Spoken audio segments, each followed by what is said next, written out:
para hindi raw siya iwanan, etong si Patrick nagawang buntisin ang 3 taon niya ng girlfriend na si Mariel.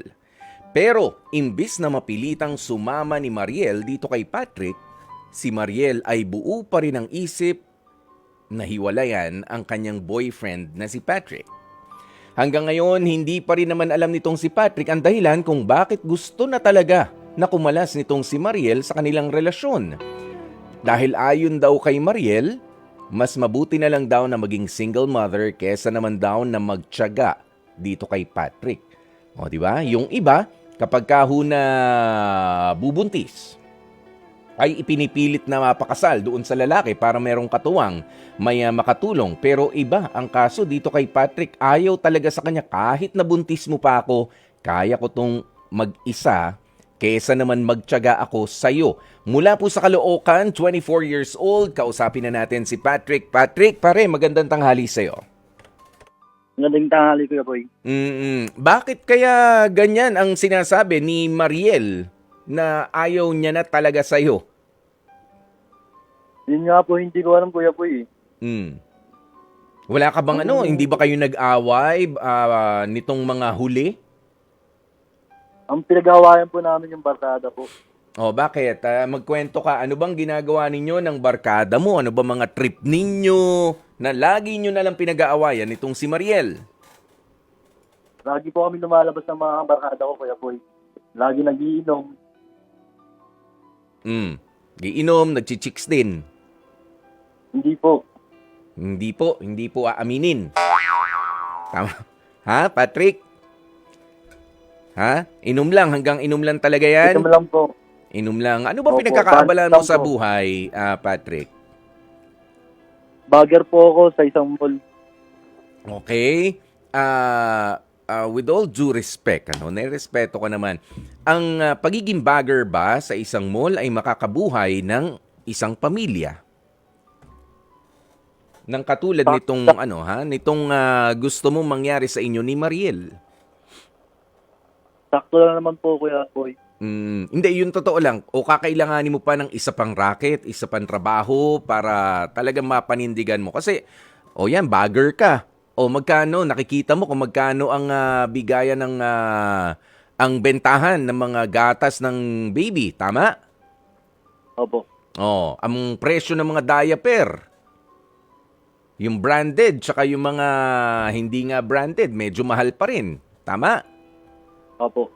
Sa tingin mo ba, doon sa sinasahod mo bilang bagger, kaya mo na talaga itong responsibilidad na ito ng pagkakaroon ng pamilya? Nag-iisip pa po ako ng racket, Kuya Boy. Pero kaya naman po ng bagger. Kaya. Kaya ng sahod na yun. Lalo na kung hindi nga magiinom. Lalo kung hindi maglalalabas kasama ang tropa, tama? Opo. Sa paglabas-labas ninyo ng tropa, gumagastos. Hindi ba? May Opo. punto naman pala itong si Mariel.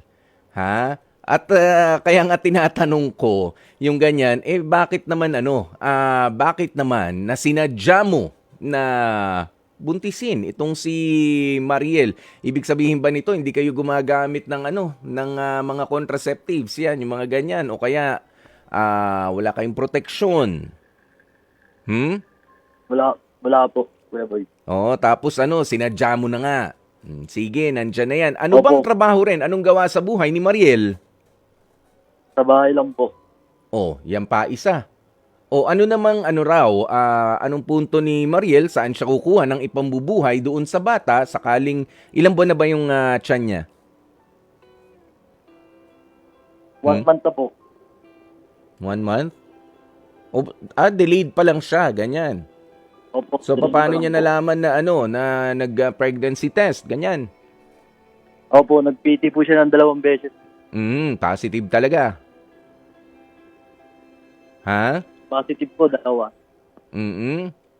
Pero nakakapunta ka pa, nakakaharap mo pa itong si Mariel. Ayaw na po ako kausapin, Kuya Boy. Oh, bakit ayaw ka nang kausapin? Baka naman masama lang ang loob dahil kumbaga wala naman sa usapan ninyo na kailangan may mabuo doon sa ginawa ninyo kasi minsan ganyan eh. Ito, oh, sabi mo nga sa amin, para hindi ka iwanan, sinadya mo nung ano ba to? Ito ba yung breakup sex na tinatawag? Nag-break na ba talaga kayo tapos may ginawa kayo tapos sinadya mong buntisin? Magbe-break pa lang po nun, Kuya Poy. Ayoko po kasi iwan ako, Kuya Poy. Mm. O ngayon, may Kaya po, problema sana tinulungan noon, ngayon mas malaki na yung problema. O paano mo yan, ayaw ka ring samahan. Di ba nakakasama ng loob? Tapos nag-iwan ka pa ng problema sa kanya. Wala naman palang hanap buhay din yung tao. Ang sabi niya, Kuya Poy, kahit niya daw po buhay mag-isa eh. Mas pipiliin niya daw maging single ma'am, Kuya Poy. O yun nga, bakit umabot sa ganung punto na mas pipiliin ko na maging single mom kaysa sumama pa sa'yo at ipilit na makipagrelasyon sa'yo? Hindi ko nga po alam eh. Baka naman kasi grabe. Sa isang buong linggo, gaano ka kadalas lumabas kasama yung mga tropa mo?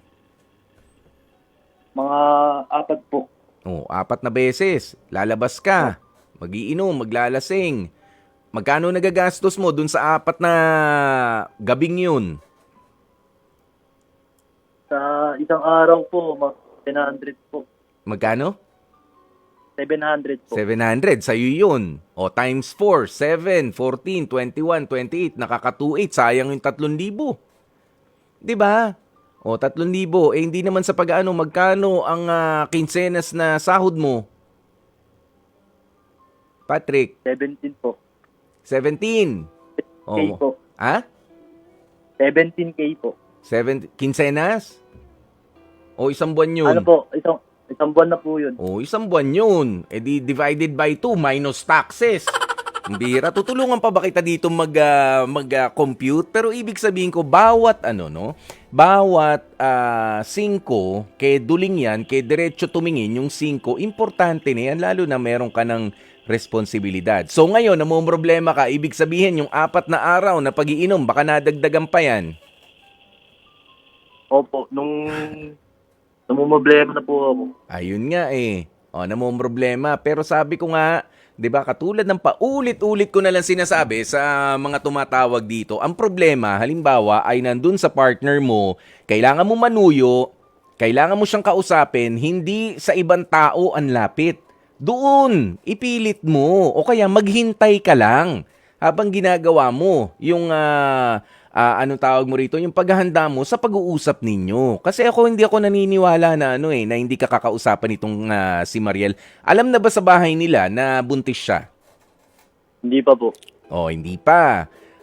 Plus, hindi pa naman kayo nakapagpa-check up din sa doktor, tama? Opo. Oh, di ba usually kapag ka buntis, malalaman talaga yan na sigurado kapag ka 2 months na. Ayan, dahil nga sa nag-PT, may nangyari naman kasi, hindi nyo naman itinatanggi. Pero ito, mas maigi ngayon, Patrick, kaysa nagiinom-inom ka, pare, ipunin mo na lang yan hanggang sa mag-usap kayo. Tsaka mas maganda makipag-usap nang hindi nakainom. Mas mas clear, mas klaro yung pakikipag-usap. Plus, hindi ka pa maamoy ni Mariel. Di ba yan ang pinag-aawayan nyo in the first place? Pag inom-inom mo. Opo. Tama?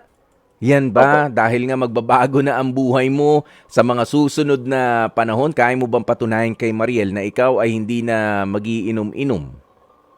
Kaya ko naman patunayan po. Pero ayaw niya na po talaga maniwala sa akin, Kuya Puy. Kasi nga, baka naman 1 linggo, malinis ako, next week, pwede. Pwede uli inom next week. Nagpahinga ka lang ng Kasi alam mo, ang iniisip na rin ng mga tao ngayon, sige, meron kang pang inom, meron kang pambili, kumakasya sa budget. Ang problema nga, yung mga katulad nito, si Mariel, kung hindi lang rin naman kita makakasama ng matagal sa pagtataguyod na magiging anak natin, magkasakit ka dyan, alagain pa kita, wag na lang. Baka ganun tipo ka kasi nga 4 times a week ikaw ay naglalalabas. Wala akong sinasabi na masama yung nagiinom ako, umiinom rin ako. Pero yung more than once in a week na ikaw ay nagiinom, anong pinatutunayan mo? Meron bang competition sa inyo para sa pag-inom-inom na yan? Meron bang medalya? May pera ba? Di ba hindi? Tayo naman lagi talo eh. O kapag ka magiinom, di ba bayad tayo sa huli? Opo. Sakit pa ulo mo pagka naparami o kaya naghalo-halo yung ininom mo. Ganon yun, di ba? O kaya, Opo. kung may patutunayan ka, dapat dire-diretso. Alalahanin mo, mayroon ng isang bata na nakasalalay sa inyong dalawa, ni Mariel. Opo. Pero sige, bibigyan kita ng pagkakataon na tanungin ano ba ang plano mo, kung meron man. Kung meron ka mang plano, maipapangako na dito kay Mariel para kung sakasakali na nakikinig itong si Mariel, ay matanggap ka yung paliwanag mo. Dito pa lang, umpisahan mo na. Ano ba ang kaya mong gawin at ano ang dahilan para tanggapin ka ulit nitong si Mariel, lalo na ngayon sa kalagayan niya. Pinagbubuntis niya ang magiging anak ninyo. Go. Sige, Patrick. Mariel, kung nakikinig ka man ngayon, sana patawarin mo na ako. Magbabago na ako, Mariel. Maghahanap ako ng isang trabaho para ipapanggatos ko sa inyo. Sana mapatawad mo na ako, Mariel. Magbabago na po talaga ako. Ayun lang kayo po. Mas mahal mo ba si Mariel kaysa dun sa bisyo mo ng pag-inom-inom? Mahal ko po si Mariel, Kuya Poy. Mahal na mahal mo. Pero alam mo, ito linawin lang natin na hindi naman ibig sabihin na ikaw ay iiwas na sa pag-inom-inom, iiwas ka na sa mga tropa mo. No, it's just a matter of explaining to them na teka lang mga chong, mga pare, dahil tayo naman ay magkakabagang talaga, no? Tayo ay magkakaututang dila sa mga kwentuhan, masaya ang mag-inom kasama kayo, pero meron na akong mas malaking responsibilidad sa ngayon. Ngayon, ang mga tunay na tropa, maiintindihan kung ano yung kailangan mong unahin. Kung sino yung kailangan mong bigyan muna ng atensyon, lalo na nga ngayon. Tama? Opo. Kaya wala na dapat kasi yung iba dyan, kaya mapapabalik ka na naman, mahihila ka yung tropa. Ano ko ba, hindi ka na namin nakakasama. Patrick naman, bad trip. Oo, hindi ka na iba ka na. Sabi mo, yes, iba na ako. Kasi kailangan ko ng maging mas responsable ngayon. Magkakaanak na kami ni Mariel.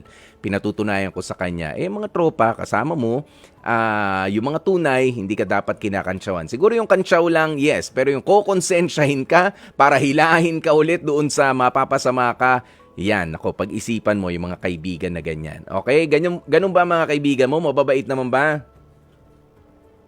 Mababait lang po. Mababait yung iba. Pero meron... may sulsul pa rin po. Yun nga, may sulsul pa rin dyan. Kaya ito maganda yung puntong ito ni Gail Enriquez sa kanyang comment. Baka naman kasi walang makita na future sa'yo si Mariel kaya inayawan ka. Baka puro ka nga kasi barkada at inom. Tama, Patrick? Kailangan mong pakita yan sa kanya na ito talaga, ang free time ko sa'yo. Nandito ako, ayaw mo akong kausapin, basta dito lang ako sa harap ng bahay ninyo. May dala nga akong para sa'yo, para sa magiging baby natin. Ewan ko lang kung di mo maging kakampi yung pamilya niya. Alam mo ba, nakakausap mo naman ba yung pamilya nitong si Mariel? Opo, nakakausap po naman po. Nakakausap na maayos, nakatuloy ka sa kanila. I mean, di ba? Kung ayaw kang kausapin mo, magpakita ka, make yourself available, visible, at syempre, laging dependable din, para kay Mariel, na kahit paabot-abot na muna sa kapatid niya. May kapatid ba? Solo po. Solong anak pa. Isang anak po. Kita mo? Yung mga magulang, doon ka, tito, tita, andyan po ba? Dinalang ko po ng pagkain si Mariel. Ganun! Manigaw ka ulit. Opo. Kaysa biglang iinom ka, problema. Yung iba naman dyan sa mga kainuman natin sa tropa, naghahanap lang ng damay yan sa totoo lang. Meron yung wala nang masabi, dahil nga bangenge na, lasing na, kung ano-ano na lang, baka yung pampaniwalaan mo. Kaya wag naman sana, okay?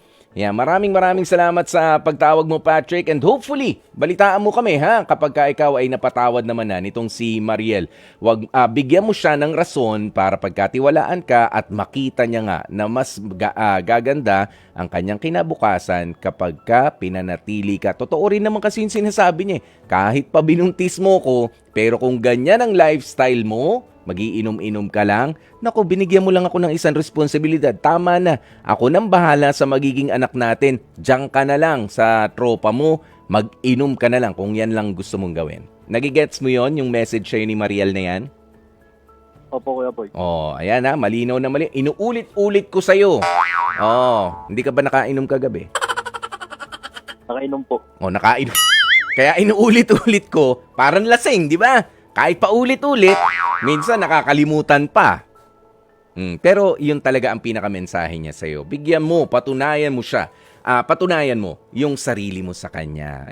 Babalik at babalik din yan. Okay? Okay po, Kuya Boy. Salamat po. Maraming salamat din sa'yo ha. And good luck, Patrick. At sa'yo rin, Mariel.